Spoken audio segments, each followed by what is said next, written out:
Hi అండి. ఈ photo చూసి మీరు ఇప్పటికే గుర్తుపట్టి ఉంటారు కదా, ఇదేం కూర? అదేనండి దొండకాయ. ఈ దొండకాయ మనకి ఆల్మోస్ట్ సంవత్సరం అంతా దొరుకుతూనే ఉంటుంది. కాకపోతే కొన్ని టైప్స్లో దొరుకుతుంది. కొన్ని లావుగా దొరుకుతాయి, కొన్ని సన్నగా పొడుగ్గా దొరుకుతాయి. ఇట్లా మనకి కొన్ని రకాల దొండకాయలు దొరుకుతాయి. మాకు అమెరికాలో ఇప్పుడు సన్నగా పొడుగ్గా ఉన్న దొండకాయ దొరికింది, అది తీసుకొని వచ్చాను. ఏది ఏమైనా దొండకాయ మరి ముదిరిపోయాక వండుకుంటే దాని తోలు మందం అయిపోయి కూర త్వరగా ఉడకదు. ఎప్పుడైనా మనం ఏరుకొని లేతగా ఉన్న దొండకాయ సన్నగా పొడుగ్గా ఉన్నది తెచ్చుకుంటే దాని టేస్ట్ బాగుంటుంది. ఇక్కడ నాకు అమెరికాలో ఈ దొండకాయ దొరికింది. దాన్ని నేను ఇప్పుడు వండుతాను. ఈ దొండకాయ తోటి నేను ఇప్పుడు చేయబోయే కర్రీ మీరు చూసి ఉండరు, ఎందుకంటే ఇది కొత్త పద్ధతి. మీరు చూడండి, చేసుకోండి, తిని చూడండి, ఎలా ఉన్నదే నాకు కామెంట్లో తెలియజేయండి.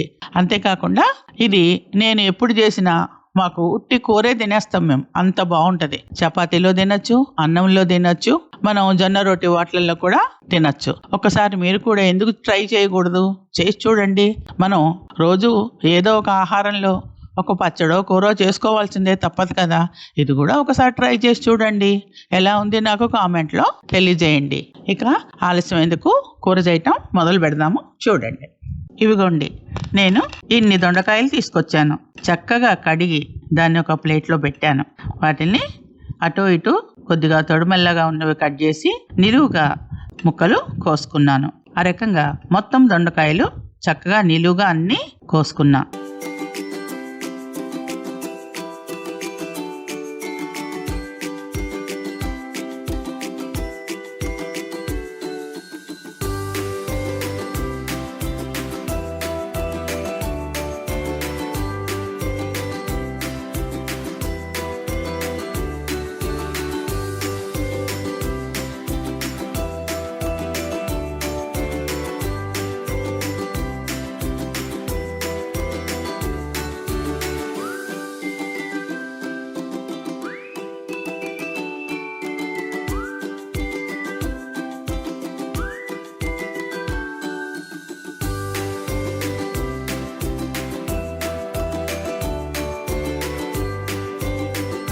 ఇదిగోండి చూడండి, మొత్తం ఇన్ని దొండకాయ ముక్కలు అయ్యాయి. ఇక వీటితో కూర మొదలు పెడతాను. కూర మొదలు పెట్టే ముందు ఈ దొండకాయకి కావలసిన పదార్థాలు చెప్తాను.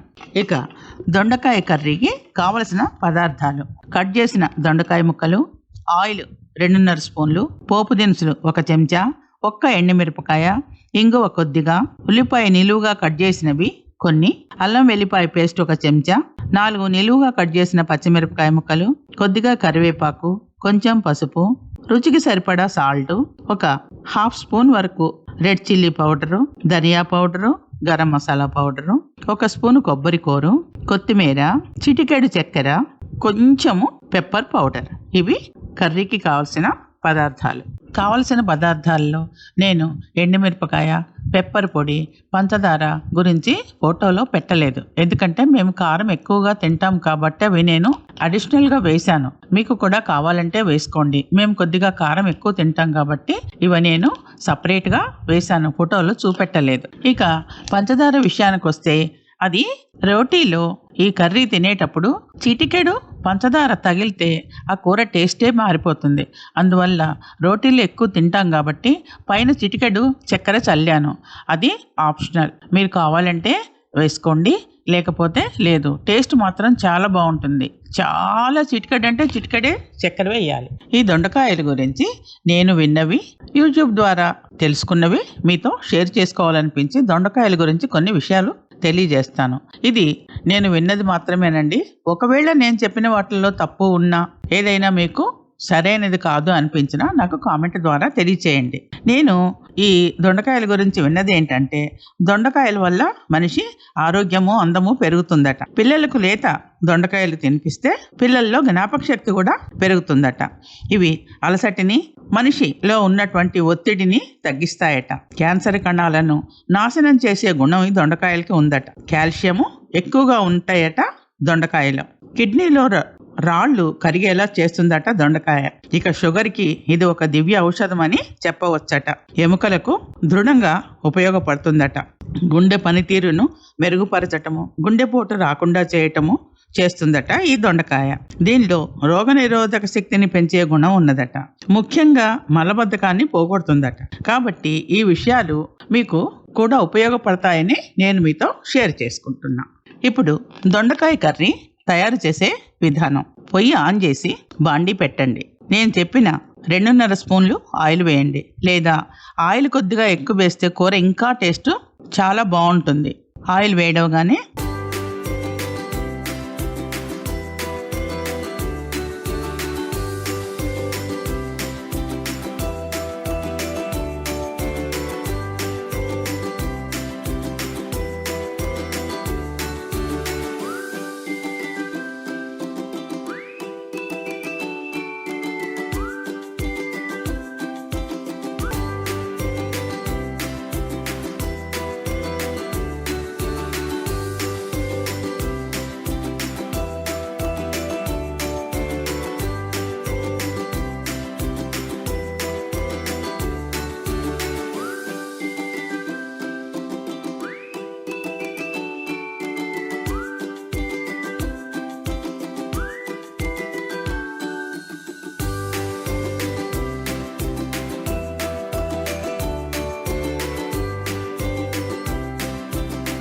ఒక చెంచా నిండా పోపు దినుసులు వేయండి. కొంచెం పోపు దినుసులు ఎక్కువగానే వేయాలి. తర్వాత ఎండుమిరపకాయని 2 ముక్కలుగా చేసి వేయండి.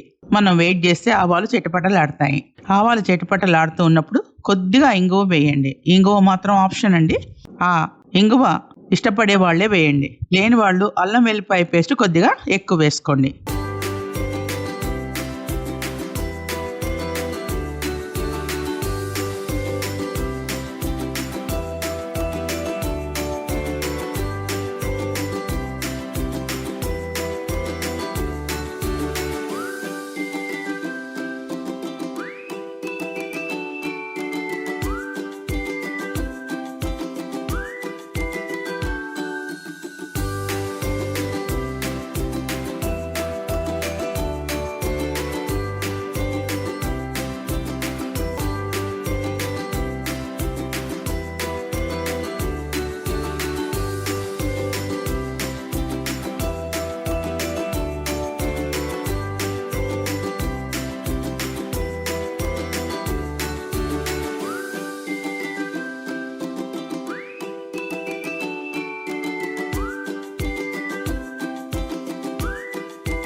ఇప్పుడు నిలువుగా కట్ చేసిన ఉల్లిపాయ ముక్కలు వేయండి. కానీ నేను తక్కువ వేశాను. ఎక్కువ వేసుకుంటే బాగుంటాయి. ఎందుకంటే మనకి ఇండియాలో దొరికే ఉల్లిపాయ టేస్ట్ బాగుంటుంది మాకు, కానీ ఇక్కడ ఉల్లిపాయ చాలా తీయగా ఉంటుంది. అందువల్ల నేను ఉల్లిపాయ కట్టు చాలా తక్కువగా వేశాను. తర్వాత అల్లం వెల్లిపాయ పేస్ట్ వేయండి.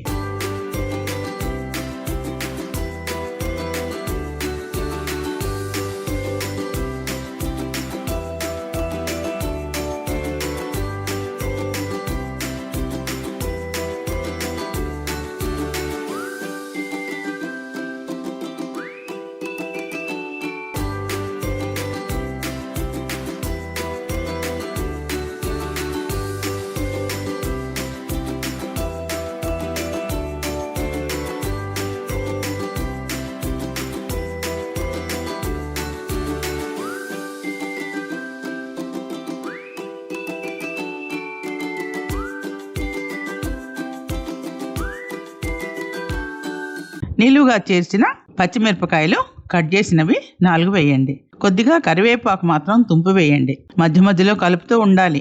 మాడిపోతుంది కూర, ఎందుకంటే మనం ఉప్పు వేయలేదు కాబట్టి. ఉప్పు వేస్తే కూరకి నీరు వస్తుంది. మనం ఎక్కడ ఇంతవరకు ఉప్పు వేయలేదు.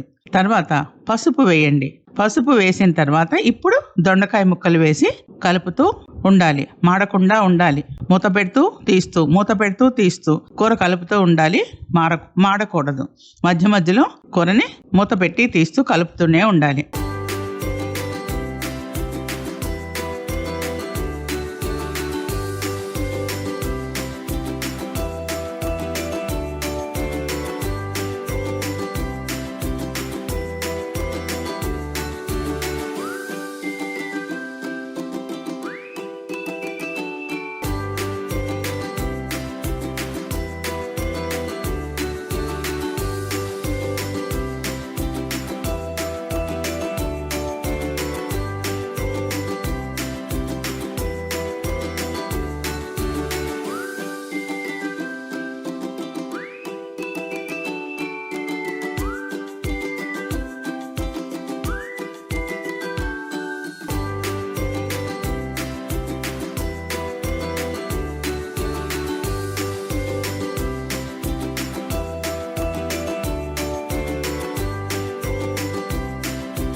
తర్వాత ఇప్పుడు సాల్ట్ వేయండి. సాల్ట్ వేసిన తర్వాత కొద్దిగా నీరు వస్తుంది.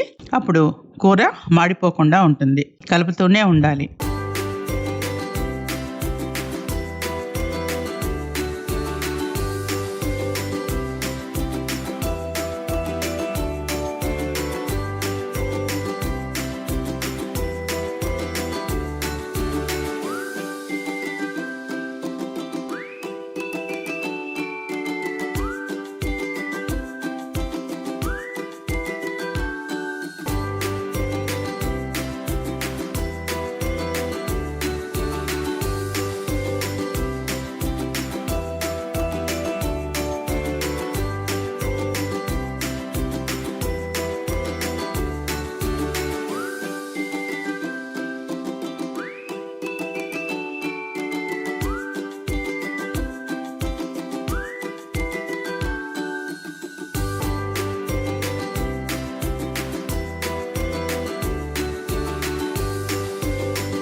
తర్వాత చెప్పిన ప్రకారం కారం ఎక్కువ తక్కువ వేసుకోండి. దాని తర్వాత ధనియా పొడి వేయండి. ధనియా పొడిన తర్వాత గరం మసాలా వేయండి. తర్వాత 1 చెంచా నిండా కొబ్బరి కూర వేయాలి. ఎందుకంటే కొబ్బరి కూరకు టేస్ట్ ఎక్కువ వస్తుంది. కొంచెం కొత్తిమీర, చిటికెడు చక్కెర, చిటికెడు పెప్పరు వేసి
స్టవ్ ఆఫ్ చేయండి. కూర వేడివేడిగా రోటీలోకి అన్నంలోకి ఉట్టిగా తిన్నా బాగుంటుంది. ఒకసారి మీరు కూడా టేస్ట్ చేసి నాకు కామెంట్ ద్వారా తెలియజేయండి. Thank you.